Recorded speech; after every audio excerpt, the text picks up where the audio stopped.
Hello दोस्तों, मैं हूं निशान सिंह, आपका मेंटर्स, और आपका स्वागत है आपके अपने चैनल डिफेंस ट्यूटर में। तो आज की इस वीडियो में पढ़ने वाले हैं NDA complete course of chemistry के लेक्चर नंबर 50 को। और आज की इस वीडियो में हम आपको atomic structure and radio activity के कुछ एक्सपेक्टेड क्वेश्चंस को यहाँ कवर करने वाले हैं। तो यह एक्सपेक्टेड क्वेश्चंस की सीरीज़ का लेक्चर 1 है। इससे पहले हम atomic structure and radio activity के हर एक टॉपिक को कंसेप्ट वाइज कवर किया है, जो कि आप हमारे प्लेलिस्ट से देख सकते हैं। और भी बहुत सारे चैप्टर को भी हमने कवर किया है, जिसके लिए हमने एनडीए केमिस्ट्री के नाम से प्लेलिस्ट बनाया है। वहाँ से आप उसको जाके देख सकते हैं। देखिए दोस्तों, मैं सबकी तरह नहीं कुछ थोड़ा सा वीडियो लेक्चर डाल दूँ, थोड़ा सा कुछ क्रैश कोर्स करवा दूँ, थोड़ा सा कुछ क्वेश्चन बता दूँ, थोड़ा सा किसी कंसेप्ट को बता दूँ और अपना पूरा कोर्स अपने पेड कोर्स में बताऊँ। ऐसा कुछ नहीं करता हूँ। मैं आपका पूरा लेक्चर, पूरा कंप्लीट कोर्स आपकी वीडियो में यहाँ प्रोवाइड करवाया हूँ। आप हमारे प्लेलिस्ट से जाकर देख सकते हैं। तो चलिए वीडियो को ज़्यादा देर न करते हुए स्टार्ट करते हैं। तो आज का पहला क्वेश्चन आपके स्क्रीन पर दिख रहा होगा इस वीडियो का। The electrons was discovered by. आपके एग्जाम में जिस टाइप से क्वेश्चंस को करवाया जा रहा है, एक्सपेक्टेड क्वेश्चंस को जिस टाइप से आपको कंसेप्ट बताया जा रहा है और प्रीवियस ईयर क्वेश्चंस को करवाया जा रहे हैं, आप इन सभी चीज़ों को अगर कर लेते हैं तो आपके एग्जाम में केमिस्ट्री से कोई भी क्वेश्चंस नहीं छूटने जा रहे हैं। तो आपको बताना है इलेक्ट्रॉन को किसने डिस्कवर किया था। तो हमें यही कहना होता है कि आप हमेशा किसी भी वीडियो को देखिए, किसी भी चैनल की वीडियो को देखिए, तो आप सबसे पहले क्वेश्चंस को अगर बनाते हैं आप, तो खुद से ट्राई कीजिए, तभी उसके सोल्यूशंस को देखिए। तो आपको बताना है कि इलेक्ट्रॉन किनके द्वारा डिस्कवर किया गया था। तो जाहिर है सभी लोगों ने इसे ट्राई किया होगा। तो जिनका ऑप्शन बी है उन सभी लोग का आंसर सही है। सही बात है, इलेक्ट्रॉन जे थॉमसन के द्वारा डिस्कवर किया गया था 1897 में। कब किया गया था? 1897 में जे थॉमसन के द्वारा डिस्कवर किया गया था। ठीक है। और आपको पता चला था इसी समय उन्होंने कैथोड रे एक्सपेरिमेंट भी किया था। और कैथोड रे से हमें पता चला था कि कैसे कैथोड रे निगेटिव चार्ज होते हैं। इन सभी को आप जानने के लिए आप हमारे वीडियो लेक्चर को देखिए, वहाँ से सीखिए। आपको हर एक चीज़ को हमने कवर किया है, तो आप बेझिझक वहाँ से जाके देखिए, आपका हर एक कंसेप्ट क्लियर हो जाएगा। नेक्स्ट क्वेश्चन की ओर बढ़ते हैं।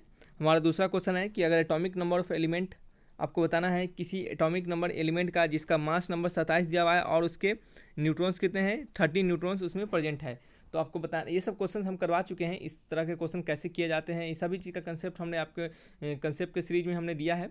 तो ऐसे हम यहाँ पे भी इसको कवर करने वाले ही हैं। तो आप यहाँ से भी देखिए और वहाँ से आप पूरे इसको अच्छे से, यहाँ पे आपको शॉर्ट में ही बताएंगे, क्योंकि ये एक क्वेश्चंस का सीरीज है, क्वेश्चंस का लेक्चर है। तो इसमें हम ज़्यादा अगर सभी चीज़ को यहीं बताने लगे तो फिर कंसेप्ट देने का क्या मायने रह जाएगा। ठीक है। तो आप बताइए जिन जिन लोगों का इसका आंसर सही आ रहा है, उनको, आपको जो भी आंसर आ रहा है, सही गलत जो भी आ रहा है, आप कमेंट बॉक्स में जरूर लिखिएगा। तो जाहिर है सभी दोस्तों ने बनाया होगा, सभी लोगों ने बनाया होगा इसे। तो इनका आंसर बी है, ऑप्शन नंबर बी, उन सभी का आंसर सही है। चलिए समझते हैं कि इस क्वेश्चन को हम कैसे हैंडल करेंगे। आपको पूछा जा रहा है एटॉमिक नंबर। तो सबसे पहले आपको समझना चाहिए कि एटॉमिक नंबर को हम कैसे रिप्रेजेंट करते हैं, बताइए। एटॉमिक नंबर को हम जेड से रिप्रेजेंट करते हैं। ठीक है। मास नंबर को हम किससे रिप्रेजेंट करते हैं? मास नंबर को हम ए से रिप्रेजेंट करते हैं।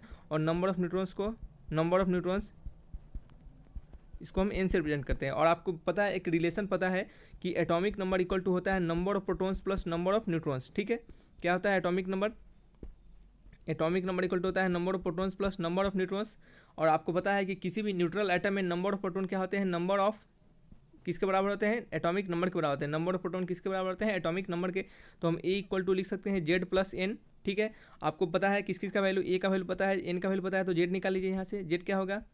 ए माइनस एन। ए का वैल्यू कितना पता है आपको? मास नंबर यहाँ दिया हुआ है 27 माइनस आपका न्यूट्रॉन्स कितना पड़ रहा है? Number of neutrons 13। तो ये कितना हो गया? 7 में से 3 गया तो 4 और 2 में से 1 गया तो 1, यानी आपके कितने हो गए? 14 इसके एटॉमिक नंबर हो गए। ठीक है। तो आपको इस टाइप से इसको अप्रोच करना है एग्जाम में। चलिए नेक्स्ट क्वेश्चन की ओर बढ़ते हैं।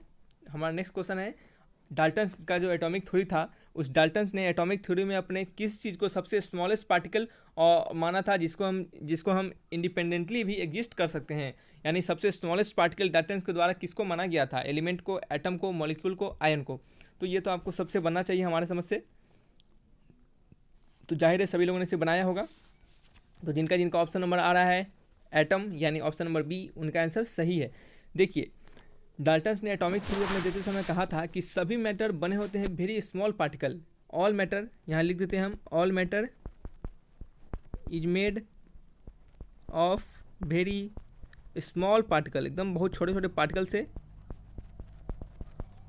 इज नोन एज, उन्होंने इसे क्या कहा था? इनने कहा था इसे एटम, क्या नाम दिया था, एटम दिया था। और यही होता है जो इंडिपेंडेंटली एग्जिस्ट करता है किसी भी मैटर में, ठीक है। तो चलिए नेक्स्ट समझते हैं हम नेक्स्ट क्वेश्चन को, कि the atomic number of an element, किसी भी एलिमेंट के एटॉमिक नंबर जिसमें 2 इलेक्ट्रॉन कंसिस्ट करते हैं उनके एम सेल में, किसके, उनके एम सेल में, तो वो एलिमेंट इन सभी में से कौन सा एलिमेंट होगा। यानी ऐसे एलिमेंट का नाम बताइए जिनके एम सेल में 2 इलेक्ट्रॉन्स कंसिस्ट करते हो, इन सभी में से कौन सा ऐसा एलिमेंट है। तो जाहिर है इसे सभी लोगों ने ट्राई किया होगा, तो ट्राई करके तभी सोल्यूशंस को देखिए। तो स्वाभाविक है जिन लोगों का आंसर आ रहा है ऑप्शन नंबर डी मैग्नीशियम, उन सभी लोगों का आंसर सही है। तो चलिए जिस लोगों ने ट्राई किया होगा उनके लिए तो बेहद ही आसान, ये देखिए ये सब क्वेश्चन जो आपको हम बताएं, ये क्वेश्चन जो है ये जिन लोगों ने हमारे कंसेप्ट लेक्चर को देखा होगा उनके लिए बेहद ही आसान क्वेश्चन है, एकदम सिंपलेस्ट क्वेश्चन है। बहुत सारे बच्चों को इस क्वेश्चन में प्रॉब्लम हो रहा होगा, हम समझते हैं। अगर आप नहीं पढ़ेंगे तो आपको प्रॉब्लम होना एकदम कंपलसरी है, ठीक है। तो चलिए आप मान लीजिए हमारे समझ से आपको एक चीज़ समझ आते हैं कि जैसे मान लीजिए ये क्या है, सेल है, ठीक है, ये क्या है, सेल है। हम आपको एक और सेल बनाते हैं, ये भी क्या है, सेल है, ठीक है। आपको एक और सेल बनाते हैं, ये भी क्या है, सेल है। और सेल बना देते हैं, ये भी क्या है, मान लीजिए सेल है, ठीक है। और हम आपके लिए क्या करते हैं, एक न्यूक्लियस बनाते हैं, ठीक है। एक क्या करते हैं, न्यूक्लियस को बनाते हैं। न्यूक्लियस ऐसे बहुत छोटा होता है, लेकिन आपको समझाने के लिए यहाँ पे हम बड़ा बना रहे हैं। तो जैसे मान लीजिए एक न्यूक्लियस है, ठीक है।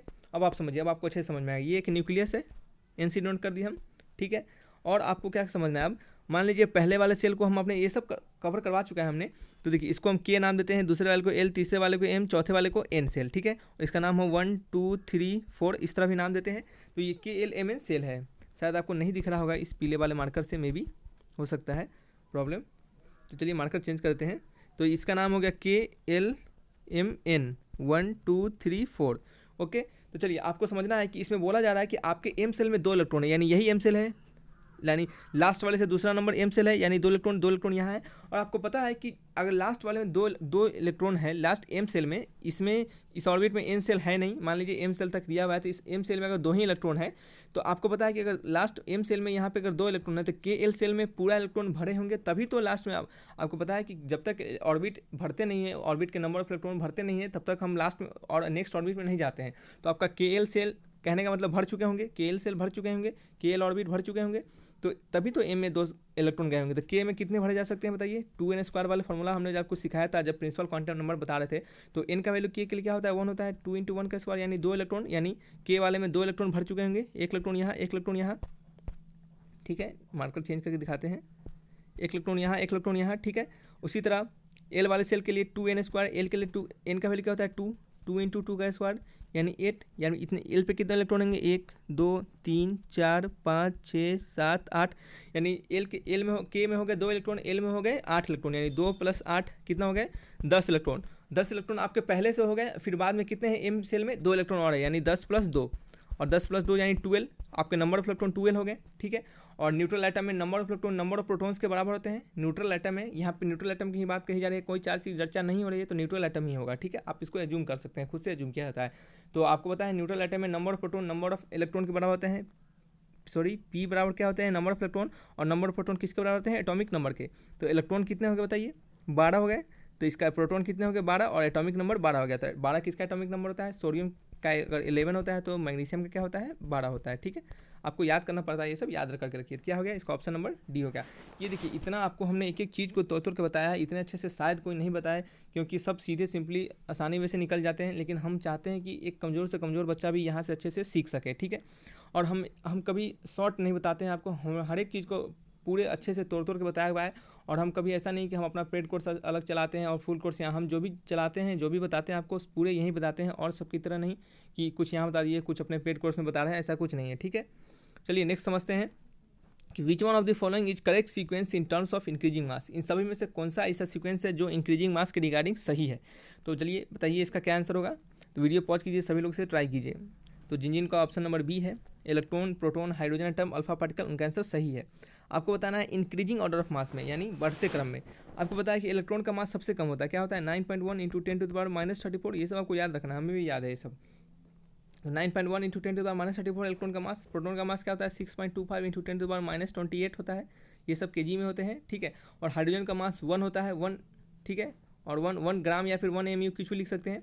और उसके बाद क्या होता है अल्फा पार्टिकल हीलियम न्यूक्लियस होता है, ठीक है।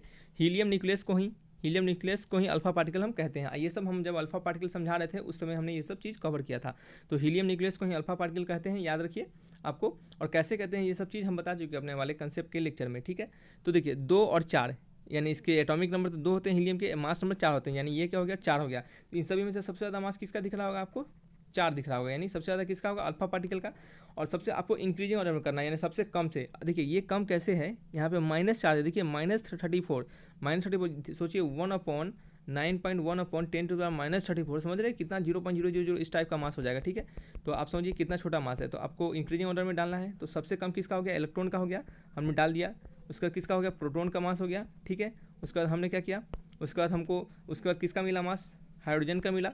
फिर किसका मिला हमें मास, हीलियम का मिला, जिसको कि हम अल्फा पार्टिकल भी कहते हैं, ठीक है। तो चलिए ये हमारा 5 क्वेश्चन था इस सीरीज में।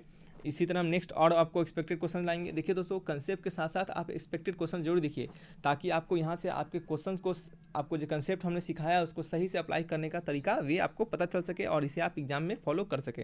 तो चलिए वीडियो को यहीं तक रखते हैं, और वीडियो अच्छा लगा तो प्लीज़ लाइक कीजिएगा। यहाँ से आप कुछ अगर सीखे होंगे तो हमें लाइक सब्सक्राइब जरूर कीजिएगा। चलिए दोस्तों, फिर मिलेंगे छुट्टी के साथ, तब तक के लिए बाय बाय।